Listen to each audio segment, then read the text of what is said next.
नमस्कार दोस्तों, मैं कमलेश कुमार। हम लोग फिजिक्स में किरचॉफ्स लॉ पढ़ रहे थे। पिछले के 14वां लेक्चर में हम आपको बताए थे किरचॉफ्स लॉ। किरचॉफ्स नाम के वैज्ञानिक ने हम लोगों को कॉम्प्लिकेटेड सर्किट सॉल्व करने के लिए 2 नियम दिए थे, जिसमें से पहला नियम था बाबू किरचॉफ्स करंट लॉ। उसको हम लोग लेक्चर नंबर 15 में 14 में सॉल्व करके आपको दिखा दिए हैं, उस पर न्यूमेरिकल भी बता दिए हैं। आज का जो मेरा टॉपिक है वह है किरचॉफ्स वोल्टेज लॉ यानी सेकंड लॉ। ठीक है ना बाबू। और सेकंड लॉ काफ़ी इंपॉर्टेंट है, खासकर इस चैप्टर या कोई भी जहाँ पर भी करंट आएगा, इलेक्ट्रोमैग्नेटिज्म का जितने भी चैप्टर्स हैं, जहाँ पे किसी भी परिपथ में करंट आएगा तो हम लोग केसीएल और केवीएल का उपयोग करेंगे और ज़्यादातर केवीएल यानी किरचॉफ्स वोल्टेज लॉ का प्रयोग किया जाएगा दोस्तों। ठीक है ना। तो हम सबसे पहले इसका डेफिनेशन यहाँ पर हम लिख दिए हैं किरचॉफ्स वोल्टेज लॉ का। लिखे हैं कि the algebraic sum of all potential difference along a closed loop in a circuit is 0। इसका हिंदी रूपांतरण हमने यहाँ पर कर दिया है कि किसी परिपथ में बंद लूप के अनुदिश कोई परिपथ है और उस परिपथ के जो बंद लूप के अनुदिश विभवांतर का बीजगणितीय योग 0 होता है। ठीक है ना। तो आपका सबसे पहले काम है बाबू कि ये पूरा परिभाषा आप उतार लीजिए। अब हम इसको बढ़िया से समझाते हैं, इस पर न्यूमेरिकल भी हम लोग करेंगे बाबू। ठीक है ना। इसको आप जल्दी से उतार लीजिए पहले परिभाषा को। चलिए देखिएगा ये क्या है परिभाषा, ये क्या है इसका मतलब केवीएल का, इसको समझते हैं। जैसे हम आपको सबसे पहले एक परिपथ दिखाते हैं। ठीक है बाबू, देखो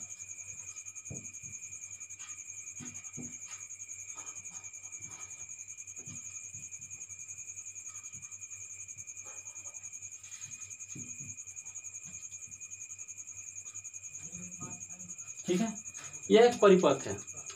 अब इस परिपथ में यह है मान लो E1, यह है R1, यह है E2, यह है R2, यह है R3, यह है R4 और यह है E3। ठीक है बाबू। कहता है कि किसी परिपथ में, मान लीजिए परिपथ है बंद लूप। बंद लूप का मतलब क्या होता है कि कोई भी ऐसा आकृति जो खुला नहीं, पूरी तरह से क्लोज हो, बंद लूप होता है।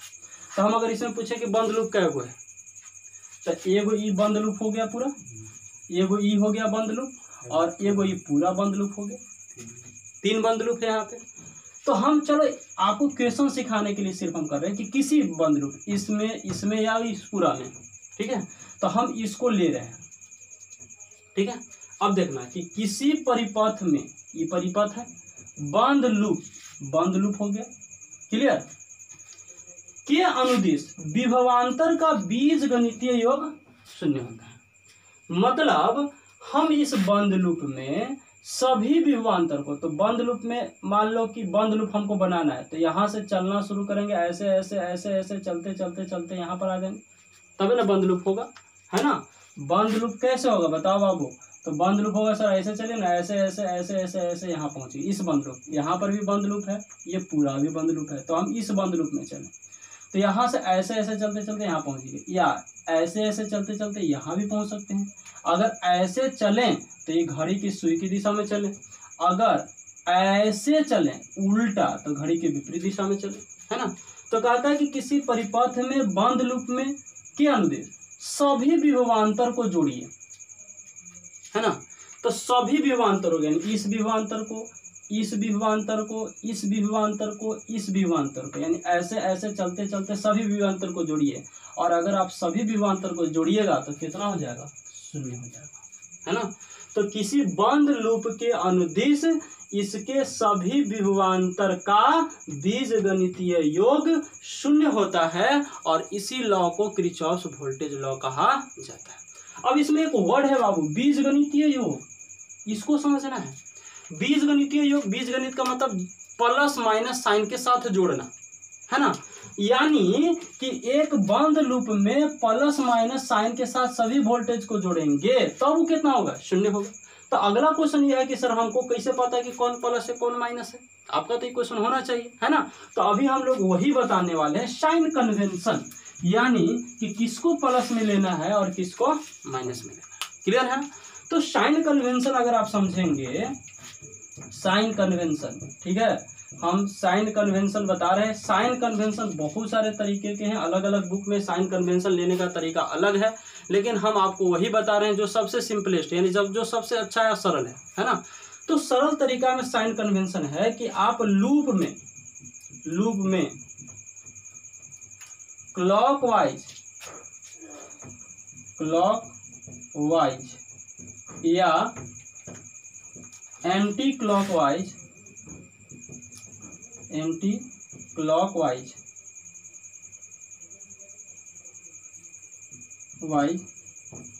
चलते हुए सभी विभव को जोड़ें, सभी विभवांतर को जोड़ें।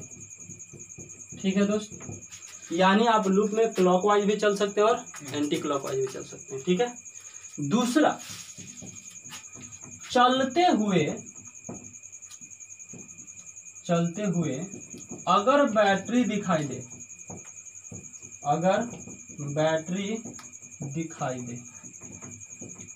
चलते हुए क्या दिखाई दे, बैटरी।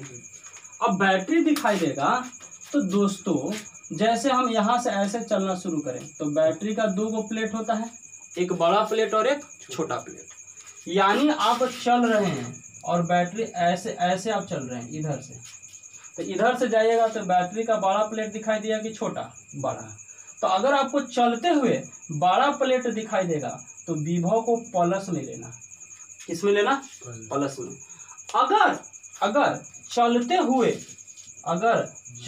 हुए बैटरी का ये कौन सा टर्मिनल दिखाई दिया, बड़ा कि छोटा, तो छोटा दिखाई देगा तो इसको किस में लेना है, माइनस में। सबसे इंपॉर्टेंट बात याद रखो कि चलते हुए अगर बैटरी दिखाई दे और बैटरी दिखाई देने पर अगर बड़ा वाला टर्मिनल दिखाई देगा तो उसको प्लस में और छोटा वाला टर्मिनल दिखाएगा तो माइनस में। क्लियर। चलिए, तीसरा जो लॉ है कि हम अगर ऐसे समझते हैं, एक चालक तार है और करंट ऐसे जा रहा है, ये प्रतिरोध है, और आप भी ऐसे ही जा रहे हैं, यानी जिधर करंट जा रहा है वैसे ही आप जा रहे हो, तो उस समय यहाँ पर जो विभव होगा यानी I × R, V बराबर I × R, प्लस लेना है। कैसे लेना है, प्लस। अब ऐसा समझना थोड़ा कि आप चल रहे हो ऐसे आगे की ओर और करंट आ रहा है ऐसे। अब बताओ, आपका डायरेक्शन और करंट का डायरेक्शन सेम है कि विपरीत है, विपरीत। आपका डायरेक्शन और करंट का डायरेक्शन अगर विपरीत है तो इसको किस में ले, माइनस में। आपको इस नियम याद करने ही पड़ेगा। अगर इतना नियम याद है तो दोस्त आपको एकदम केवीएल बढ़िया समझ में आने वाला। क्या कि चले और चलते हुए बैटरी का बड़ा टर्मिनल तो प्लस, छोटा टर्मिनल तो माइनस।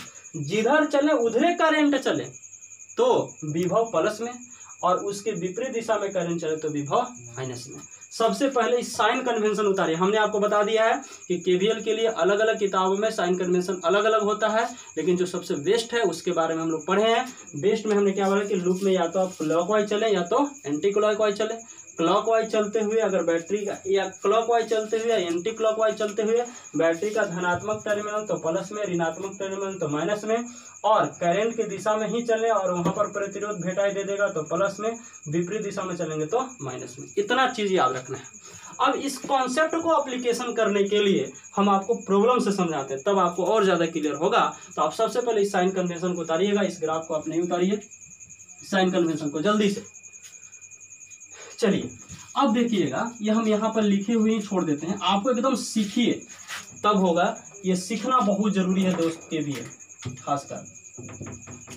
देखो बाबू, मान लो कि हम यहाँ पर एक बैटरी लगा दिए, एक प्रतिरोध लगा दिए, एक ऐसा लगा दिए, यहाँ पर एक प्रतिरोध लगा दिए और यहाँ पर भी एक प्रतिरोध लगा दिए।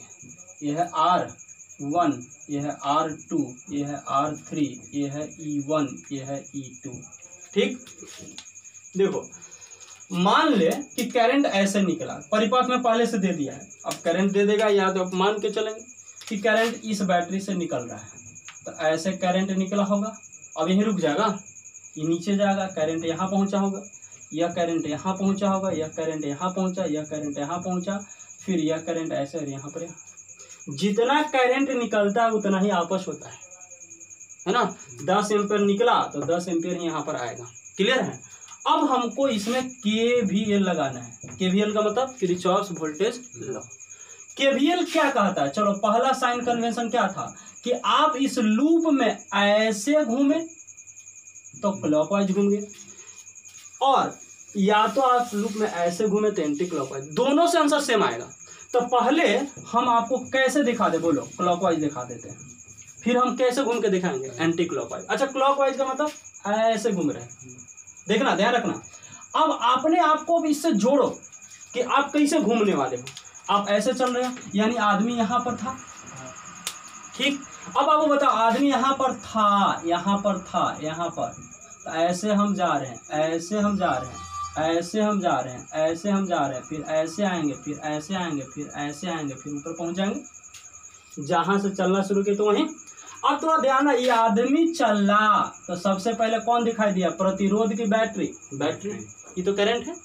तो बैटरी जो दिखाई दिया दोस्त, वह इसका बड़ा टर्मिनल दिखाई दिया कि छोटा, बड़ा। हमने क्या कहा था कि चलते हुए, तो आपको कैसे चलना, चलने के लिए समझा चुके हैं। चलते हुए बैटरी का बड़ा टर्मिनल दिखाई देगा तो विभव को प्लस में, तो बताओ इसको हम लोग क्या लिखें, प्लस E1। क्लियर। अब बताना करंट किधर जा रहा है, करंट किधर जा रहा है, करंट इधर आ रहा है, तुम कहाँ जा रहे हो, ऐसे जा रहे हो, इस प्रतिरोध के पास तुम पहुंच गए, तो प्रतिरोध में तो करंट ऐसे आ रहा है, तुम कहाँ जा रहे हो, ऐसे। बताओ इसमें से पहला केस है कि दूसरा, दूसरा, मैंने करंट आपके चलने की दिशा के समानांतर चल रहा है कि विपरीत, विपरीत। तो विपरीत चलेगा तो विभव को प्लस में लेगा कि माइनस में, माइनस में। यानी यहाँ पर फिक्स है कि जो भी विभव आएगा वो किस में आएगा बाबू, माइनस में। और बताओ करंट ऐसे है I और प्रतिरोध है R1, तो हम लोग पढ़े हैं कि विभव is equal to I into R, तो I इंटू R1 होगा, लेकिन ये माइनस में होगा कि प्लस में, माइनस में। तो माइनस में IR1 यहाँ तक पहुंच चुके हैं। फिर जा रहे हैं नीचे, तो नीचे जा रहे हैं तो पहले कौन दिखाई दिया, बैटरी। लेकिन बैटरी का छोटा टर्मिनल की बड़ा, छोटा, यानी ऋणात्मक की धनात्मक, ऋणात्मक। तो प्लस में लिखोगे कि माइनस में, माइनस में, तो -E2 हो गया। यहाँ से घूमते हुए आप यहाँ पहुंच गए। अब इधर जा रहे हैं, देखना देखना, अब अगर इधर जा रहे हो तो करंट तो इधर जा रहा है, तो करंट का दिशा समानांतर है कि विपरीत, विपरीत। तो यहाँ जो भी विभव होगा, इस प्रतिरोध के पास जो भी विभव होगा वो प्लस में होगा कि माइनस में, माइनस में। तो -IR2 यहाँ पर पहुंच चुके हैं दोस्त। अब कहाँ जाना है, यहाँ पर, जहां से चले तो वहीं पहुंचना है। तो यहाँ पर आप जा रहे हैं ऊपर और करंट आ रहा है नीचे, तो यहाँ पर लिखेंगे -IR3 इज इक्वल टू 0। कोई दिक्कत? ये हम लोग क्या पढ़े थे, अभी ना पढ़े थे कि किसी लूप में सभी विभव के बीजगणितीय योग यानी प्लस माइनस के साइन के साथ कितना के बराबर होता है, 0 के, और इसी लॉ को KVL कहा जाता है। कोई प्रॉब्लम है? तो अब यहाँ से देखो, ज्यादा से ज्यादा इसमें बहुत सारा माइनस साइन वाला है, तो माइनस कॉमन ले लो। तो अगर माइनस आप कॉमन ले लेते हो तो ये माइनस में हो जाएगा, ये किस में हो जाएगा, प्लस में हो जाएगा। या चलो ना करंट निकाल के दिखाते हैं, ठीक है। देखो -IR1 -IR2 -IR3 सब उधर कर दे, तो क्या होगा, E1 -E2 is equal to IR1 IR2 IR3 I का कॉमन हो जाएगा, तो ये हो जाएगा E1 -E2 is equal to I common R1 plus R2 plus R3। अगर आप I निकालोगे, ठीक है, हम इधर मिटा दे रहे हैं, ठीक है, ये आप लिख लिए होंगे शायद, ठीक है। तो I अगर आप निकालिएगा तो I is equal to E1 -E2 बटा R1 plus R2 plus R3, ठीक है ना। तो किसी परिपथ में, अच्छा क्लॉकवाइज में हो गया। हमने बोला था कि आप एंटी क्लॉकवाइज में भी चलोगे तो आंसर वही आएगा, अभी बताए थे। तो चलो एंटी क्लॉकवाइज करके आपको दिखा देते हैं, थोड़ा समझिएगा।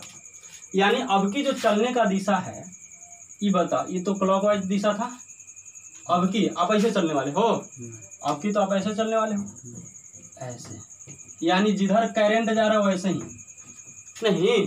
चलो तो यहाँ से चलो करते, करंट तो ऐसे आ रहा था ना, तो अब की बार तुम्हारा चलने की दिशा और करंट का चलने की दिशा सेम है। तो बताइए इसको प्लस में लोगे कि माइनस में, प्लस में। तो क्या लिखने वाले हैं दोस्त, बताओ, प्लस IR3, R3 है, यहाँ पर क्या लिखोगे, प्लस की माइनस, प्लस, दोनों सेम डायरेक्शन में है, तो प्लस IR2। यहाँ पर क्या लिखोगे, प्लस की माइनस, तो यहाँ ऐसे ऐसे पहुंच गए, यहाँ पहुंचे। तो बैटरी का कौन सा टर्मिनल है, बड़ा वाला। तो बड़ा टर्मिनल है तो इसको प्लस में कि माइनस में, प्लस में, अभी बताया था बड़ा टर्मिनल तो प्लस और छोटा टर्मिनल तो माइनस।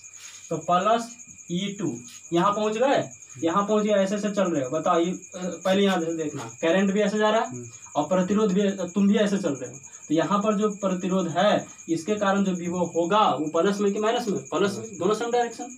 तो प्लस IR1 और यहाँ पर पहुंचे इस बैटरी के पास, तो इस बैटरी का छोटा टर्मिनल की बड़ा, छोटा, तो छोटा टर्मिनल तो माइनस में, तो minus E1 is equal to 0, क्योंकि यहाँ पहुंच चुके। अब देखिएगा इसको उधर ले जाओ, इसको उधर ले जाओ, और I कितना होगा, R3 R2 R1 और इसको उधर ले तो E1 प्लस में, E किस में, माइनस में, I निकालो E1 माइनस E2 बटा में R1 प्लस R2 प्लस में R3, देखो दोनों सेम आ गया। क्लियर है कि नहीं? तो आप किरचॉफ्स लॉ में कैसे भी चल सकते हो, या तो क्लॉकवाइज में या तो एंटी क्लॉकवाइज में। इस पूरे चीज को आप बार बार रिवीजन करिए, हम इस पर बहुत सारे प्रॉब्लम प्रैक्टिस करने वाले हैं, और अगर आप रिवीजन करोगे तो आपको जरूर समझ में आएगा। ऑब्वियसली इस फिगर को जो हम पहले लिखे थे उसको करिएगा, और जिस तरह से हम करते गए हैं, क्योंकि मेरा प्रॉब्लम बताना था इसलिए थोड़ा सा फिगर कॉम्प्लिकेटेड लग रहा होगा, लेकिन आपको कॉन्सेप्ट आई होप समझ में आया होगा। इसको बार बार प्रैक्टिस करिए। तो आज के लिए इतना ही दोस्तों, आप पहले किरचॉफ्स वोल्टेज लॉ को ट्राई करिए बढ़िया से। अगले क्लास में हम लोग इस पर न्यूमेरिकल प्रैक्टिस करने वाले हैं। Thank you.